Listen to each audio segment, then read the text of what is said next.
সুধী মণ্ডলী, আমরা জানতে চাই চ্যানেলের পক্ষ থেকে সকলকে জানাই আন্তরিক শুভেচ্ছা, অভিনন্দন ও ভালোবাসা। সুস্থ মানব সম্পদের পূর্ব শর্ত সুস্থ পশু সম্পদ। ডক্টর আবু সুফিয়ান আমাদের সাথে আছেন, ডিবিএম।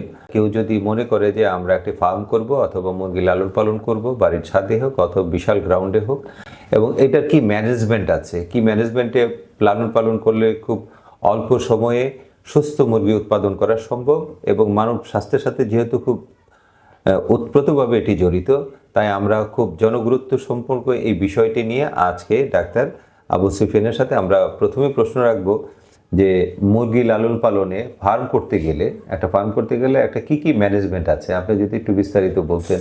ম্যানেজমেন্ট আসলে এক কথায় বোঝানো খুবই মুশকিল, কারণ ম্যানেজমেন্ট একটা বিশাল বিষয়। তো আমি সাধারণভাবে যে জিনিসগুলো একজন খামারের লক্ষ্য রাখা উচিত সেই ব্যাপারেই আমি কিছু বিষয় আলোকপাত করব। প্রথম হচ্ছে যে আপনি যখন কোনো ফার্ম করবেন, সেটার ব্রয়লার হোক, লেয়ার হোক বা কক, আমাদের দেশে যেটা ট্রেডিশনালি পালন করা হয়, যেটাই করেন না কেন তার একটা বাসস্থানের জায়গা নির্ধারণ করতে হবে আপনাকে। সেই ঘরটার করার কিছু বেসিক ক্রাইটেরিয়া একজন খামারিকে মেনটেন করতে হবে। তার মধ্যে প্রথম কথা হচ্ছে ঘরটা যে তৈরি করবেন বাসস্থান থেকে যদি একটু দূরে হয় তাহলে ভালো হয়, এবং জমিটা যেন একটু উঁচু হয়, যাতে ওখানে পানি জমে না থাকে বা এই ধরনের পরিবেশ যেন না হয়। ঘরটা যখন করবেন তখন ঘরটা পূর্ব পশ্চিম দিক বরাবর লম্বা, অর্থাৎ ঘরের লম্বাটা হবে পূর্ব দিকে একদিক, আর একদিকে হবে পশ্চিম দিক, এবং ঘরের যে দুই সাইড এটা উত্তর দক্ষিণ দিক বরাবর হবে। এটার কারণ হচ্ছে আমাদের দেশে সাধারণত বাতাস উত্তর দক্ষিণ দিক বরাবর প্রবাহিত হয়। এর ফলে ঘরের ভিতরে যে জমানো গ্যাসটা থাকে সেই গ্যাসটা সহজেই আপনি ভেন্টিলেশনের মাধ্যমে বের করে দিতে পারবেন। তো এই জন্য ঘরের পজিশনটা আসলে একটু গুরুত্বপূর্ণ। আর একটা বিষয় হচ্ছে যে ঘর যখন তৈরি করবেন তখন আপনি কি খেয়াল রাখবেন মিনিমাম 20 থেকে 25 ফিট এর বেশি দৈর্ঘ্য চওড়া যেন না হয়। আপনি দৈর্ঘ্য অনেক দিতে পারেন, কিন্তু চওড়াটা যেন এর বেশি না হয়। এটার একটা কারণ হচ্ছে যে ঘরের চওড়া যত কম হবে তত কিন্তু ওই ঘর থেকে ঘরের ভিতরে যে গ্যাসগুলো উৎপন্ন হবে সেই গ্যাসগুলোকে সহজেই ভেন্টিলেশনের মাধ্যমে বাইরে বের করে দেওয়া সম্ভব। এই কয়েকটা জিনিস খেয়াল রাখবেন, এবং ঘরটা যখন করবেন তখন মাচাটা যেন নিচ থেকে একটু উপরের দিকে করার চেষ্টা করবেন। অর্থাৎ ঘরটা হাইটটা আমরা বই খাতায় পাবেন আপনারা 8-9 ফিট, কিন্তু আমি আমার প্র্যাকটিক্যাল এক্সপিরিয়েন্সে বলবো এটা একটু বেশি দেওয়া ভালো। কারণ কি, যত ঘর উঁচু হবে ওই ঘরে কিন্তু গ্যাসগুলো নিচে জমে থাকতে পারবে না। গ্যাস কিন্তু তৈরি হয় নিচে, বাট সেটা কিন্তু নিচে থাকে না, সেটা ঘরের উপরে যায় এবং উপর থেকে ওই মুরগির উপরে একটা কিন্তু প্রেশার ক্রিয়েট করে।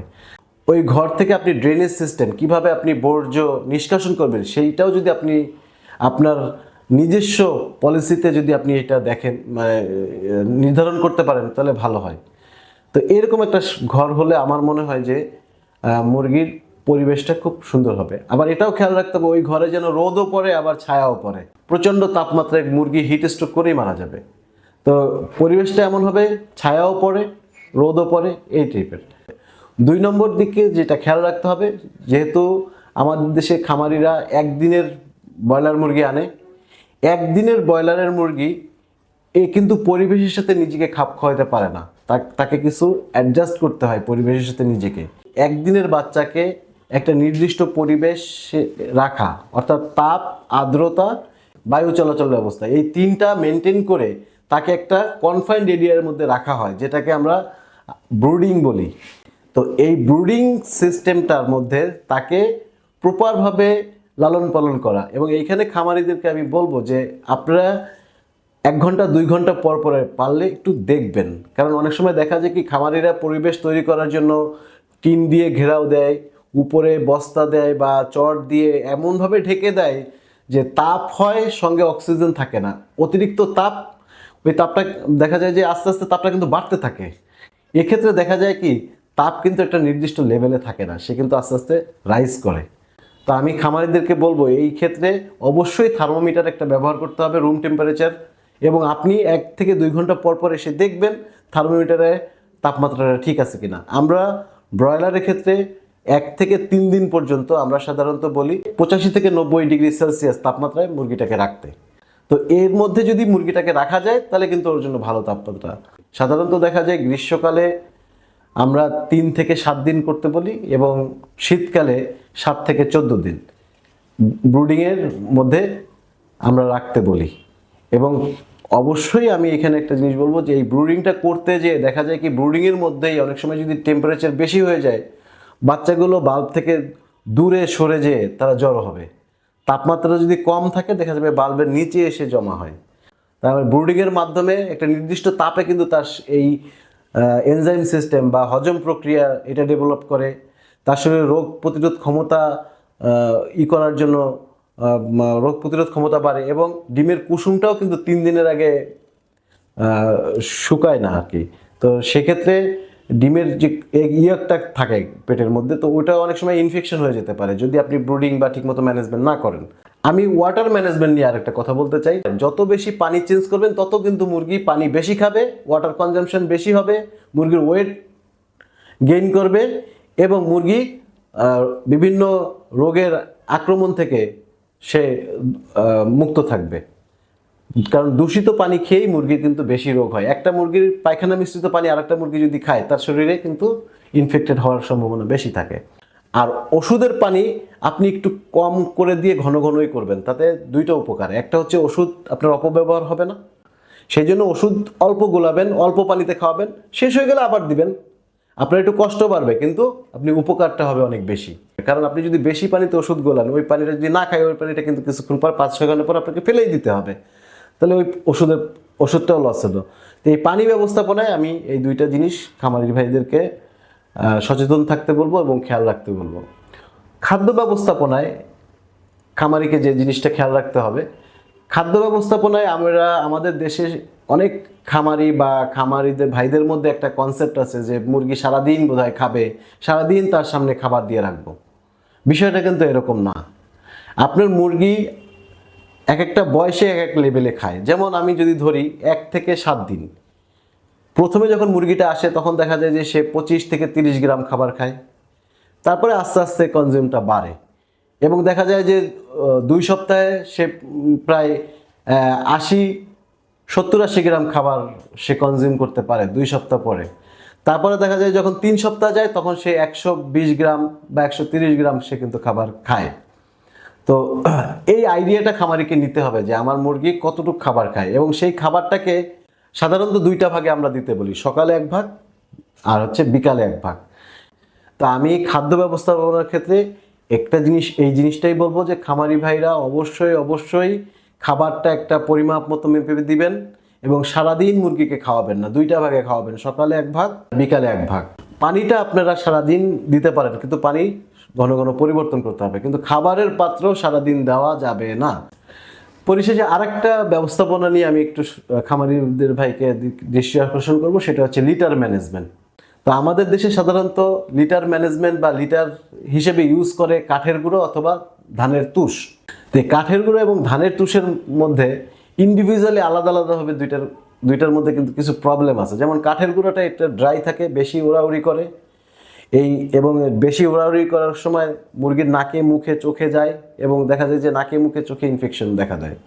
পাশাপাশি একটা ফাঙ্গাস আছে অ্যাসপারজিলা, এটাকে আমরা বলি অ্যাসপারজিলোসিস রোগ বা অ্যাসপারজিলোসিস যখন রোগটা হয়, এই ফাঙ্গাসটা কিন্তু এই কাঠের গুঁড়ো গ্রো আপ করে। যখন একটু হিউমিডিটি পায় বা একটু আর্দ্র পায় তখন কিন্তু ফাঙ্গাসটা গ্রো করে এবং এই ফাঙ্গাসটা কিন্তু মুরগির শরীরে ঢুকে এবং 7 দিন পর থেকে কিন্তু তার ইনফেকশন শুরু হয়ে যায় এবং আমরা অনেক সময় দেখি 3 দিন থেকেও ইনফেকশন শুরু হচ্ছে, 7 দিনে যে ইনফেকশনটা দেখা দেয়। তো এই কাঠের গুঁড়োতে একটা প্রবলেম, প্লাস ওড়াউড়ি করে। আর ধানের তুষের যেটা প্রবলেম সেটা হচ্ছে যে এটা আসলে সোক করতে পারে না, মুরগির পায়খানাটা বীজটার মধ্যে কিছু পানি জলীয় অংশটা কিন্তু সোক করতে পারে না, যার জন্য ওটা ভিজা সাথে থাকে। তা আমার পরামর্শ হচ্ছে যে আপনারা দুইটাকেই মিক্সিং করেন, কাঠের গুঁড়ো দেবেন 50% ধানের তুষ।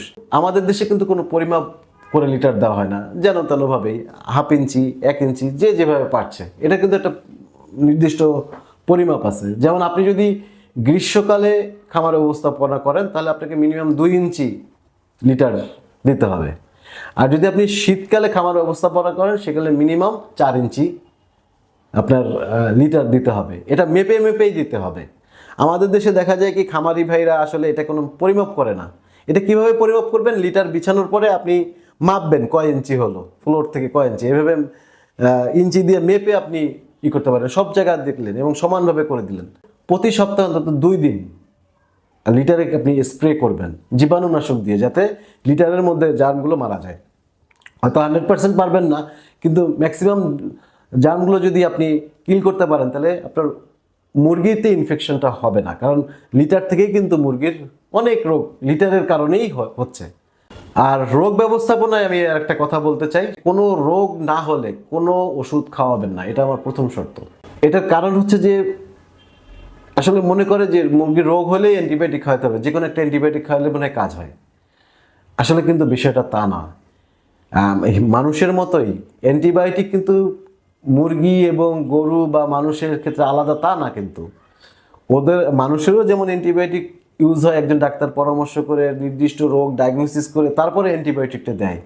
তা আমিও খামারিদের ভাইদেরকে বলবো, প্রাথমিক স্টেজে আপনার মুরগির যদি কোনো অসুখ হয়, আপনার ঘরে একটা অ্যান্টিবায়োটিক আছে বা অমুক একটা অ্যান্টিবায়োটিক আছে, বা চুনা পায়খানা করলে অ্যান্টিবায়োটিক খাওয়াইতে হবে, শ্বাসকষ্ট হলে অ্যান্টিবায়োটিক খাওয়াইতে হবে, বিষয়টা কিন্তু এরকম না। আমাদের ফিল্ডে কিন্তু এই ধরনের কিছু ম্যাল প্র্যাকটিস আছে, যে খামারিরা জানে যে চুনা পায়খানা হলে অমুক খাওয়াইতে হবে, শ্বাসকষ্ট হলে অমুক ওষুধ খাওয়াইতে হবে। তা আমি বলবো যে আসলে কোনো সিমটমের জন্য কোনো অ্যান্টিবায়োটিক নাই। আপনারা মুরগি যদি রোগাক্রান্ত হয়, কোনো ভেটেরিনারি ডক্টরের কাছ থেকে পরামর্শ নেবেন, তার কাছ থেকে নির্দিষ্টভাবে ডায়াগনোসিস করে তারপরে আমার মনে হয় যে আপনি অ্যান্টিবায়োটিক্স বা আদার্স যে ওষুধগুলো সেইগুলো ব্যবহার করবেন। আপনারা নিজেরা ভাই কোনোভাবে নিজে কোনো ওষুধ দিয়েন না, আমার এটা রিকোয়েস্ট। কারণ আপনারা যেটা দিচ্ছেন সেটা হিতে বিপরীত হচ্ছে। হ্যাঁ, অনেক সময় আপনার গুলি লেগে যাচ্ছে, কারণ এখানে দেখা যায় যে অনেক খামারি অনেক পুরনো, সে অনেক ডাক্তারের প্রেসক্রিপশন দেখছে, অনেক ডাক্তার প্রেসক্রিপশন করছে, সে তার মুরগিতে একটা সিমটম মনে করলো যে ওই রোগটা তো আমি ওই ডাক্তারের কাছে দেখাইছিলাম, উনি এই ওষুধ দিছে, তাহলে এই ওষুধ দিই বোধহয় ভালো হবে। হ্যাঁ, দু এক সময় ভালো হয়েও যেতে পারে, কিন্তু সবসময় কিন্তু ভালো হবে এর কোনো গ্যারান্টি নেই। তো আমার পরামর্শ হচ্ছে যে আপনারা কোনো ওষুধ, কোনো কনসালটেন্ট বা ডক্টর পরামর্শ ছাড়া কোনো ওষুধ ব্যবহার করবেন না। আপনার খামারে রোগ প্রতিরোধ করবে ভ্যাকসিন এবং আপনার ব্যবস্থাপনা। আমাদের দেশে খামারিরা ভ্যাকসিনের প্রতি খুব দুর্বল। এটার কারণও আছে। এটার কারণ হচ্ছে যে ভ্যাকসিনটা দেওয়াটা একটু জটিল, ভ্যাকসিন দিতে গেলে একটু কষ্ট হয়, ভ্যাকসিন দিতে গেলে লোকবল লাগে। তো এই কারণে কিন্তু অনেক সময় খামারি ভাইরা এই কষ্টটা নিতে চান না, যার জন্য ভ্যাকসিনের দেওয়ার থেকে তারা মনে করে যে অ্যান্টিবায়োটিক বা ওষুধ খাওয়াইলে মনে হয় এটা আমার সহজ, এটা করলে মনে ভালো হবে। আসলে ভ্যাকসিনের বিকল্প কোনোদিন অ্যান্টিবায়োটিক নয়। এটা আপনাদেরকে বারবার বলবো যে আপনারা ভ্যাকসিনের বিকল্প অ্যান্টিবায়োটিক নয়, আপনারা ভ্যাকসিনের উপরে জোর দেন নির্দিষ্ট বয়সে। বিশেষ করে যখন ব্রয়লার পালবেন, আপনার মিনিমাম 4টা ভ্যাকসিনেশন আপনাকে করতেই হবে, 2টা গাম্বর ও 2টা রানীক্ষেত। যখন আপনি লেয়ার করবেন, লেয়ারের 17-18টা ভ্যাকসিন আছে, এতগুলো না হলেও মিনিমাম 13-14টা ভ্যাকসিন আপনাকে নির্দিষ্ট সময় পর পর দিতে হবে। এই লিস্টগুলোও আছে, বাজারে অ্যাভেলেবেল আছে, সেজন্য আমি এটার বলছি না। তো কক মুরগি যে অনেক সময় পালে, এদেরকেও মিনিমাম 4টা ভ্যাকসিন দিতে হবে। তা আমি এই ভ্যাকসিনগুলোর প্রতি খামারি ভাইদেরকে বলবো যে আপনারা উদ্বিগ্ন হবেন না, ভ্যাকসিনের প্রতি গুরুত্ব দেন। আর একটা ফার্মে মুরগিতে রোগাক্রান্ত হতেই পারে, অ্যাক্সিডেন্টালিও একটা মুরগি মরতে পারে। তো এই ক্ষেত্রে আমি বলবো যে আপনারা একটু সচেতন হবেন। প্রপার ডায়াগনোসিস ছাড়া আপনারা কোনো ওষুধ আমার মনে হয় ব্যবহার না করা উচিত হবে। এই হচ্ছে ওভারঅল আসলে বেসিক ম্যানেজমেন্টগুলো ইন জেনারেল। আরও ম্যানেজমেন্টের আসলে অনেক ধাপ আছে, অনেক প্রক্রিয়া আছে, অনেক পর্যায়ে আছে। বায়োসিকিউরিটি আসলে এক কথায় বলে বোঝানো সম্ভব না আসলে। তো বায়োসিকিউরিটি রাখতে গেলে আপনাকে ফার্মে জীবাণু ঢুকানোটা কম যাতে ঢুকে সেই ব্যবস্থাপনাটাই আপনাকে নিতে হবে।